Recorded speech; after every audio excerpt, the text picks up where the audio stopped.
कोणतीही नवी आयडिया डोक्यात आली, की आपण पहिल्यांदा मनाला विचारतो, की कल्पना चांगली आहे, पण प्रत्यक्षात आणणं खरंच शक्य आहे का? बिझनेसच्या बाबतीतही हेच लागू होतं. त्यामुळेच कोणताही बिझनेस सुरू करण्यापूर्वी फिजिबिलिटी एनालिसिस अत्यंत महत्त्वाचा ठरतो. हा फिजिबिलिटी एनालिसिस नेमका काय असतो? त्यात कोणकोणत्या गोष्टींचा विचार करायला हवा? याविषयी एकदम डिटेलमध्ये माहिती घेऊया या एपिसोडमध्ये.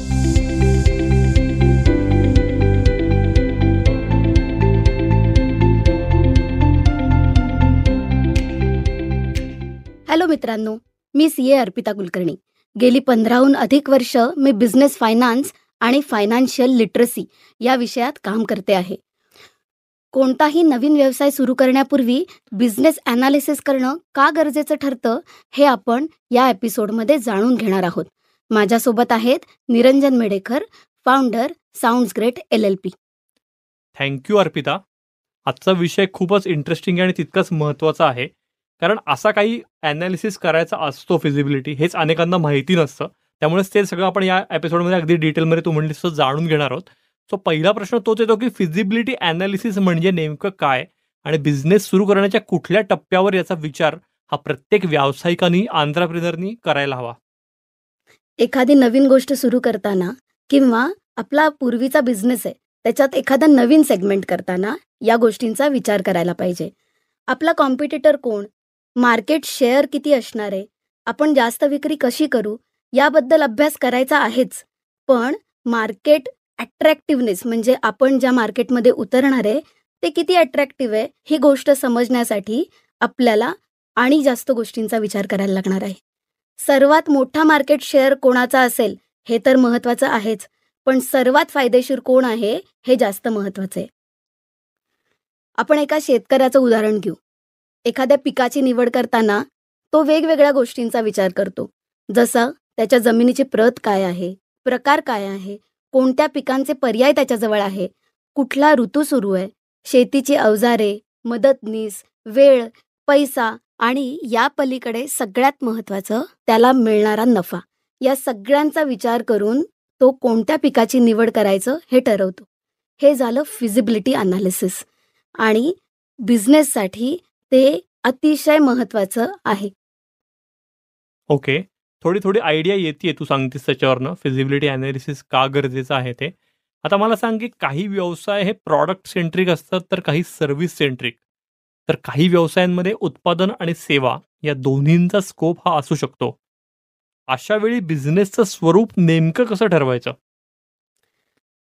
सर्वात महत्त्वाची गोष्ट, बिझनेसचं स्वरूप हे मूळ तुमच्या आयडिया कुठली आहे यावर अवलंबून आहे.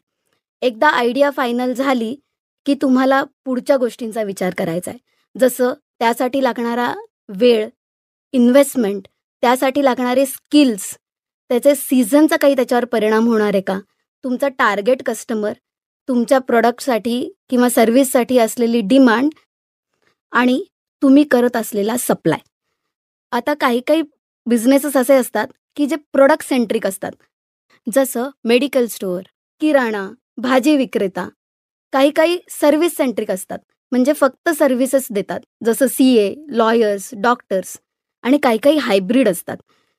एखादं उदाहरण प्रोडक्टचं हायब्रिडमध्ये झालेलं म्हणजे भाजी विक्रेता जेव्हा चिरलेली भाजी तुम्हाला द्यायला लागतो, किंवा एखादा टेलर जो आधी सर्व्हिसमध्ये होता तो हळूहळू बुटीककडे वळायला लागतो.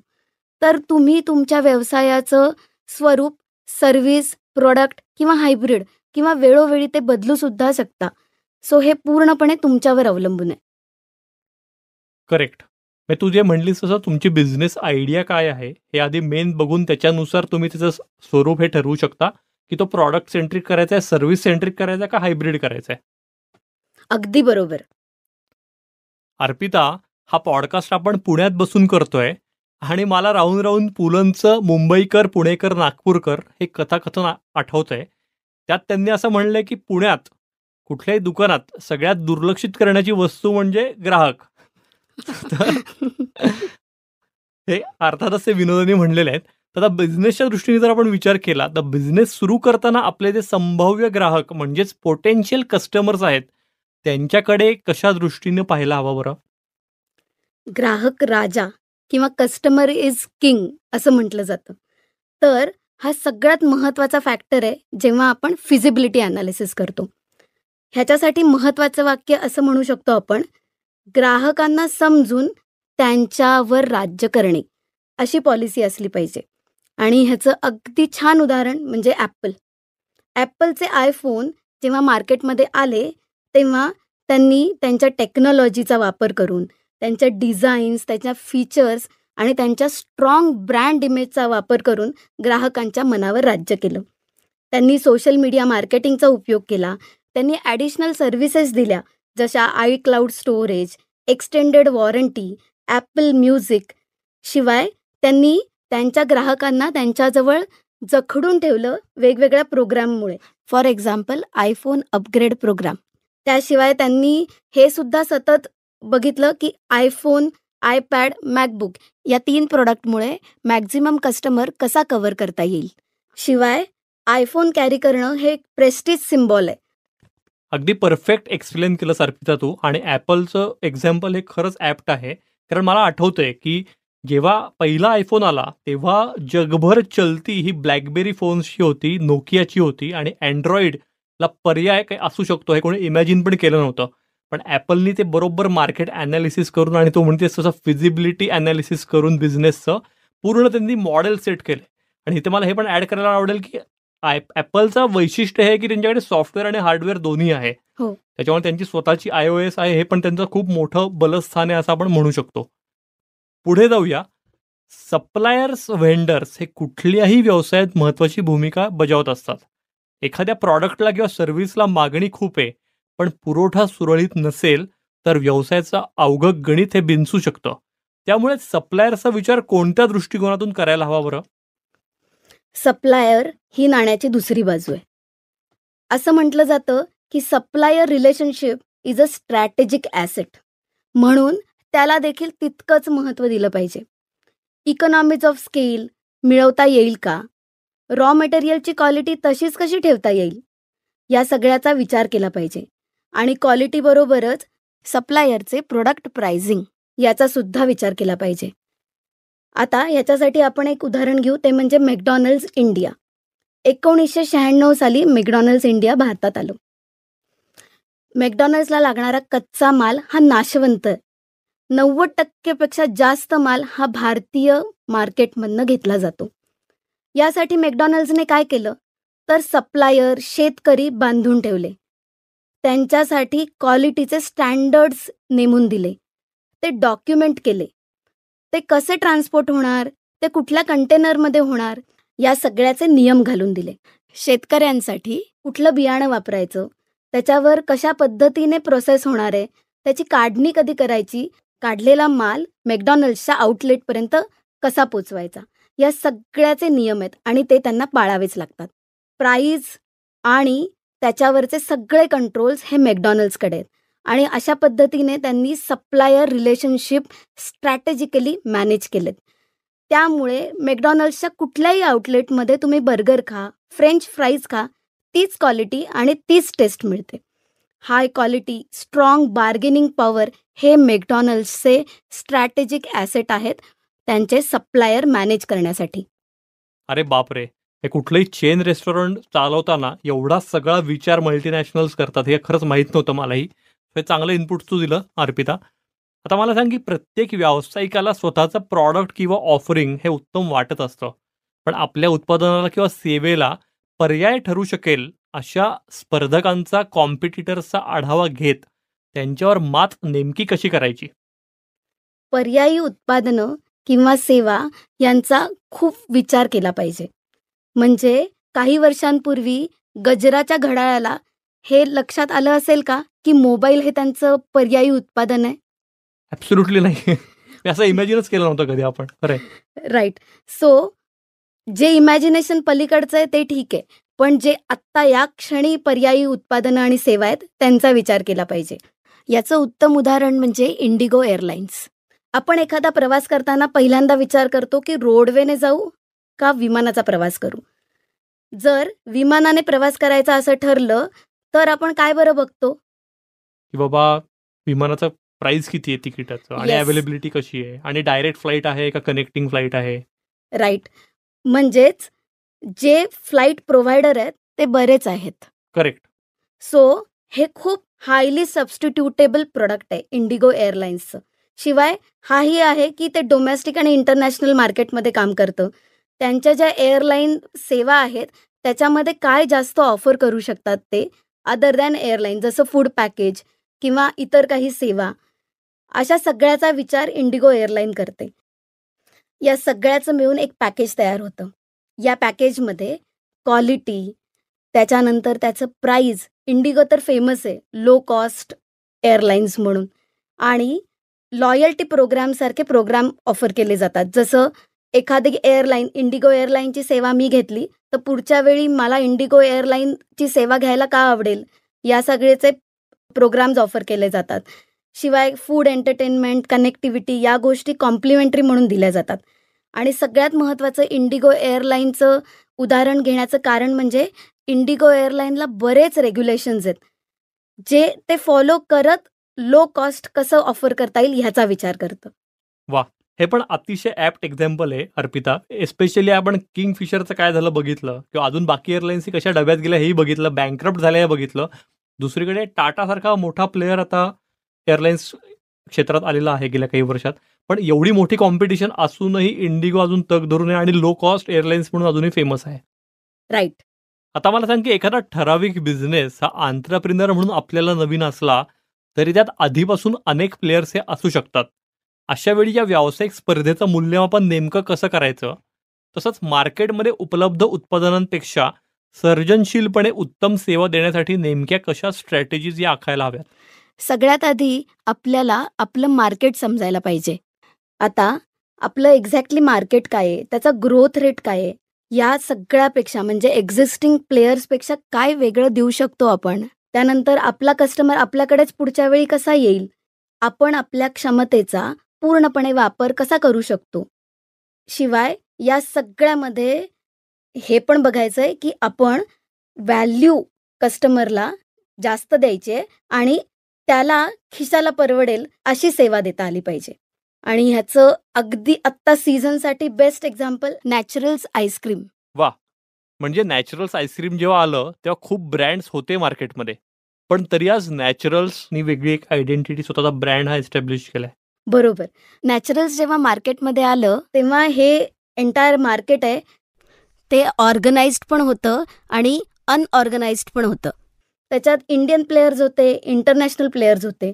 शिवाय त्याच्यात प्रकारही होते, जसं शुगर फ्री. या सगळ्याचा विचार करून नॅचरल्सने या मार्केटमध्ये जेव्हा सुरुवात केली तेव्हा त्याच्या सुरुवातीला असं लक्षात आलं की या मार्केटचा रेट जो आहे, ग्रोथ रेट, तो मॉडरेट आहे आणि कॉम्पिटिशन खूप जास्त आहे. मग आपण वेगळेपणा कसा देता येईल आपल्याला, तर त्यांनी हँडक्राफ्टेड आईस्क्रीम सुरू केले, जे लोकली जे सोर्स्ड आणि सीझनल फ्रूट्स आहेत त्यांचा वापर केला होता. शिवाय त्यांनी त्याच्यामध्ये युनिक फ्लेवर्स आणले, त्यामुळे त्यांचा कस्टमर पुन्हा पुन्हा त्यांच्याकडे यायला लागला.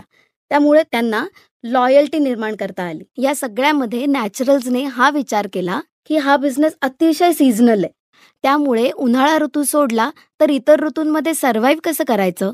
मग नॅचरल्स आईस्क्रीम सीझनमध्ये जो सेल करतो त्या सगळ्याचा उपयोग तर ते पुढच्या सर्व्हायवलसाठी करतातच, पण त्या ऑर्डर्स घेऊन इव्हेंट्स कव्हर करून त्यांचे बाकीचे नॉन सीझनल महिने ते सर्व्हाइव्ह करतात. त्यांची फिक्स्ड कॉस्ट खूप हाय आहे मशिनरीची, आणि सगळ्यात महत्त्वाचं त्यांना स्टोरेजसाठी वेगळी गणितं मांडावी लागतात. त्यांचं प्रोडक्ट हे पेरिशेबल कॅटेगरीमध्ये येतं. एवढं सगळं असूनसुद्धा त्यांनी वेगवेगळ्या गोष्टींचा विचार केला आणि त्यांची कॉस्ट आणि प्रॉफिटेबिलिटी अशी मॅनेज केली की सध्या ते मार्केटचे one of the leading players आहेत. अर्पिता, तुझे नॅचरल्सचं एक्झाम्पल दिलं त्याच्यावरनं कॉम्पिटिटर्स संदर्भात अजून एक प्रश्न डोक्यात आलाय. नवीन बिझनेस सुरू करताना याच क्षेत्रात पुढे जाऊन समजा काही स्पर्धक उतरले तर त्यांच्यासाठी हा मार्ग, म्हणजे आपल्या बिझनेस आपण ज्या मार्गावरनं चाललोय, तर तो सोपा असेल की अवघड असेल, याचं मार्केटच्या दृष्टीने विश्लेषण कसं करायचं, आणि मुळात हे असं काही विश्लेषण करणं खरंच गरजेचं असतं का? निरंजन, रिलायन्स जिओ जेव्हा मार्केटमध्ये आलं, याच्यावर तुझं काय म्हणणं आहे? मला असं झालं की त्याच्या आधी डेटा खूप कॉस्टली होता आणि आपण फोन करताना 100दा विचार करायचो. म्हणजे मला असं म्हणायचं की जिओ आल्यापासून मिस्ड कॉलचं मार्केट सगळं गायब झालेलं आहे. बरोबर. सो जेव्हा एखादा नवीन प्लेयर येतो आणि तो मार्केटमध्ये स्टेबल होतो आणि तो वन ऑफ द लीडर्स होतो. त्यानंतर त्याने हे एन्शुअर केलं पाहिजे, की नवीन प्लेयर्ससाठी मार्केटमध्ये उतरणं अवघड होईल. सो हे अतिशय महत्त्वाचं आहे, की फ्युचर सस्टेनेबिलिटी आणि मार्केटवर राज्य करण्यासाठी हे अतिशय महत्त्वाचं आहे. रिलायन्स जिओ जेव्हा मार्केटमध्ये आलं, त्याला टेलिकॉम धमाका म्हटलं जातं. त्यांनी आल्या मार्केट हादरवलं. अतिशय लो कॉस्टमध्ये जास्त सेवा दिल्या. त्यांच्याकडे इन्फ्रास्ट्रक्चर होतं, त्यांच्याकडे ह्यूज इन्व्हेस्टमेंट होत्या, त्यांच्याकडे लायसन्स होते, त्यांच्याकडे टेक्नॉलॉजी ॲडव्हान्समेंटसाठीची मॅनपॉवर होती. हे सगळं होतं. या व्यतिरिक्त त्यांनी हे सुद्धा बघितलं, की जिओ नुसतं टेलिकॉम धमाका नसेल, ते बंडल ऑफ सर्व्हिसेस देतील आणि त्यासुद्धा विदाऊट कॉम्प्रोमाइजिंग क्वालिटी. जसं Jio chat, Jio music, Jio TV ह्या सगळ्या सेवा त्यांनी बंडलमध्ये ऑफर केल्या. जिओ प्रोडक्ट इतक्या लो प्राईस पॉईंटला असतात, की इतर नवीन एंट्री करणाऱ्या व्यक्तीला त्या प्राईस पॉईंटला मार्केटमध्ये उतरताच येत नाही. अशा पद्धतीने जिओने नवीन एंट्री करणाऱ्यांसाठी एक पद्धतीची भिंत बांधली आहे. रिलायन्स जिओचं हे टेलिकॉम डिस्ट्रप्शन जे आहे, त्याच्यामुळे अल्टिमेटली मार्केटचा राजा रिलायन्स जिओच आहे. वा, अर्पिता, हा एपिसोडच सगळा खूप युनिक ठरला आहे. कारण एकीकडे आपण रिलायन्स जिओचं, ज्यांचं लो कॉस्ट मॉडेल हे त्यांचं USP आहे, त्याचं उदाहरण बघितलं आणि दुसरीकडे आपण ॲपलचं, की ज्यांचा प्राईस क्वोशंट हा ते मुद्दामून हाय ठेवतात आणि त्याच्यामुळे एक प्रेस्टिज सिम्बॉल वाटतं कस्टमरला. ही दोन्ही एक्स्ट्रीम उदाहरणं आपण बघितली. सो आता माझ्या मनातल्या बऱ्याच डाऊट्स या क्लिअर झालेल्या आहेत. म्हणजे मला माझा बिझनेस जर ग्रो करायचा म्हणलं तर हे 5-6 क्रायटेरियाज मी लक्षात ठेवले की ओके, बरोबर ना? नाही, या या 5 गोष्टींचा तर विचार केलाच पाहिजे आणि या सगळ्याची उत्तरं आपल्याकडे असलीच पाहिजेत. पण या व्यतिरिक्त आणि मल्टिपल फॅक्टर्स आहेत ज्याचा विचार केला पाहिजे. सगळ्यात महत्त्वाचं म्हणजे तुम्ही बदलासाठी तयार असलं पाहिजे. कोडॅकचं उदाहरण घेऊ आपण. कोडॅक कंपनी एकेकाळी मार्केटवर राज्य करत होती. त्यांचेच कॅमेरे असायचेच, त्यांच्याच सगळ्या सर्व्हिसेस, निगेटिव्ह सगळं आपण वापरायचो. कोडॅकने या सगळ्यासाठी हेवी इन्व्हेस्टमेंट करून ठेवली होती आणि हळूहळू टेक्नॉलॉजी ॲडव्हान्समेंटमुळे आपण डिजिटल फोटोग्राफीमध्ये मूव्ह झालो. इनबिल्ट कॅमेरा असलेले मोबाईल जेव्हा मार्केटमध्ये आले, ते एक प्रकारे कोडॅकसाठी सबस्टिट्यूटच होते. कोडॅकने या डिजिटल रेव्होल्यूशनमध्ये योग्य वेळी उडी मारली नाही.